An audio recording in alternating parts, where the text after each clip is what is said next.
मोदी ने कांग्रेस को लेकर एक बेहद अपमानजनक टिप्पणी की, जो मोदी दौर के भारत की सबसे कड़वी सच्चाई बयान कर रही है। भारत अपने इतिहास में कभी इतना अपमानित नहीं हुआ जैसे आज पीएम मोदी के दौर में देखने को मिल रहा है।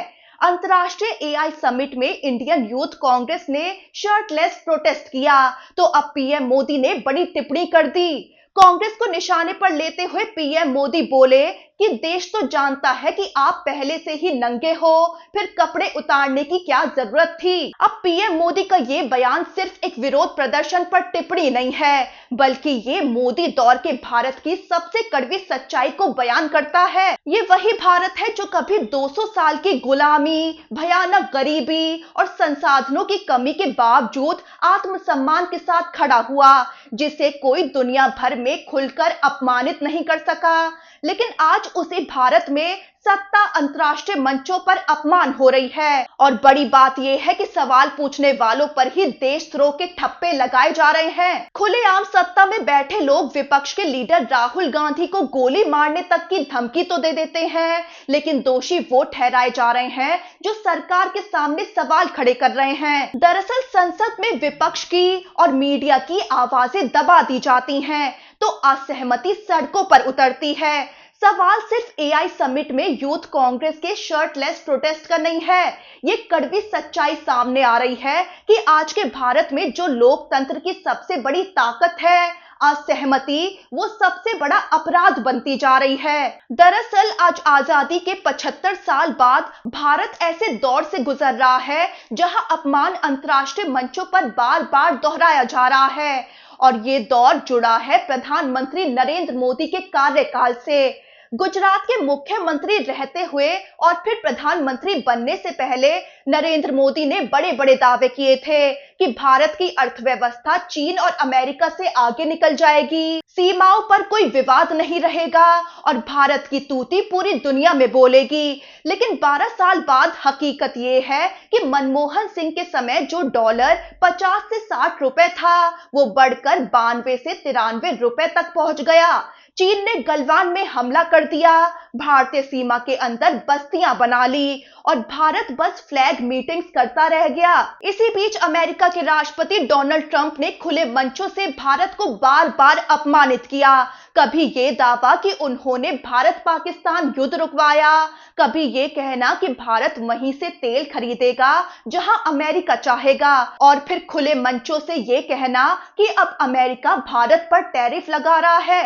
ये बयान बार बार आए, लेकिन प्रधानमंत्री मोदी की ओर से कोई सख्त, स्पष्ट और दृढ़ जवाब नहीं दिखा। जब इन मुद्दों पर विपक्ष संसद में आवाज उठाता है, तो उस आवाज को स्पीकर चेयर के जरिए दबाने की कोशिश होती है।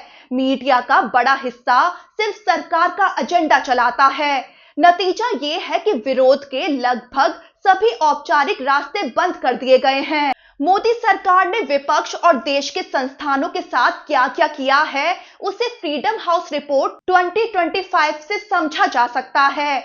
इस रिपोर्ट के मुताबिक अब भारत आंशिक रूप से फ्री देश है, पूर्णता नहीं। इसके अलावा वैश्विक प्रेस स्वतंत्रता सूचकांक 2025 को भी देख सकते हैं। इस सूचकांक में भारत 180 देशों के मुकाबले 191 स्थान पर है। साफ है कि मोदी काल के भारत में विरोध, प्रतिरोध और असहमति के लिए अब जगह नहीं बची है।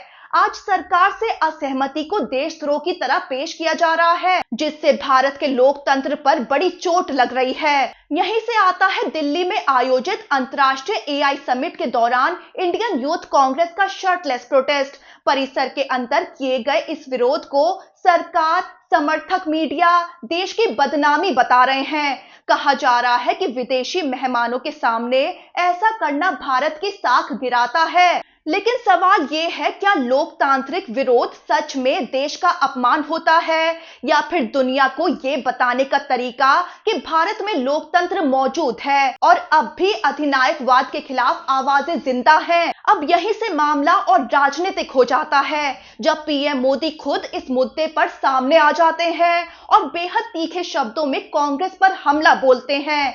वो कहते हैं कि दिल्ली में हुआ एआई समिट विकासशील देशों के लिए ऐतिहासिक आयोजन था। दुनिया भर से लोग आए थे और पूरा देश गर्व से भर गया था। लेकिन कांग्रेस ने इस वैश्विक मंच को गंदी और नंगी राजनीति का अखाड़ा बना दिया।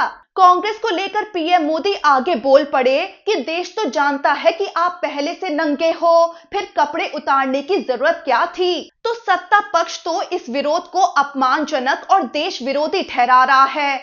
अब जरा देखें तो यूथ कांग्रेस का ये प्रदर्शन अपमान नहीं है, बल्कि ये संदेश हो सकता था कि भले ही हमारे प्रधानमंत्री ट्रंप जैसे नेता के सामने चुप रहे हो, लेकिन भारत का विपक्ष आत्मसमर्पण करने को तैयार नहीं है। वहीं इसी बीच एक बड़ी बात देखिए, इसी घटना से ठीक 2 दिन पहले सत्ता के संरक्षण में बैठा शख्स नेता प्रतिपक्ष राहुल गांधी और कांग्रेस के 25 सांसदों को जान से मारने की धमकियां देता है।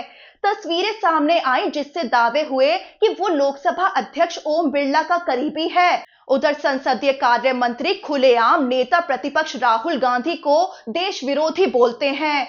सवाल ये है कि क्या विपक्ष के सबसे बड़े नेता को धमकियां देना, उनको सरकार से सवाल पूछने पर देश विरोधी कहना, क्या ये सब देश की प्रतिष्ठा बढ़ाता है? क्या ये देश का अपमान नहीं है? इसीलिए जब राहुल गांधी कहते हैं कि प्रधानमंत्री समझौता कर चुके हैं और वो फिर आत्मसमर्पण करेंगे, तो इसे राष्ट्रद्रोह बताया जाता है, जबकि असल में ये एक राजनीतिक चेतावनी है, एक लोकतांत्रिक अलार्म है। अब जरा इतिहास में जाएं तो एक दौर था जब भारत 200 साल की गुलामी से निकलकर आजाद हुआ था।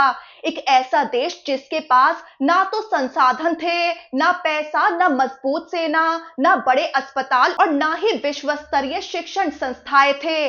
आरजी दत्त, एमजी रानाडे और दादा भाई नौरोजी जैसे अर्थशास्त्रियों ने बताया था कि अंग्रेज भारत को किस तरह आर्थिक रूप से खोखला कर गए थे।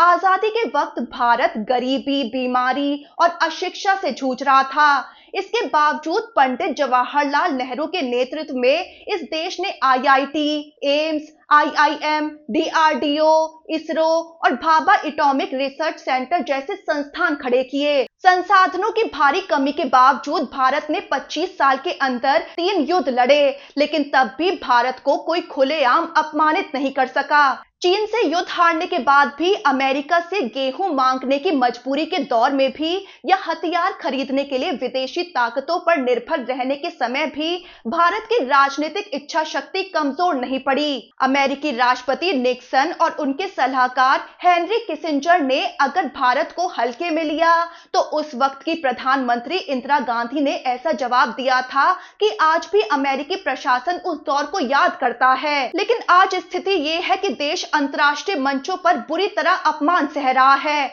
लेकिन उसे उजागर करने वालों को ही देशद्रोही कहा जा रहा है। यूथ कांग्रेस का एआई समिट में किया गया प्रदर्शन भारत का अपमान नहीं करता, बल्कि ये संदेश है कि मोदी दौर में भारत के लोकतांत्रिक मंचों को मिटाया जा रहा है, और ये बात पूरी दुनिया में जानी चाहिए।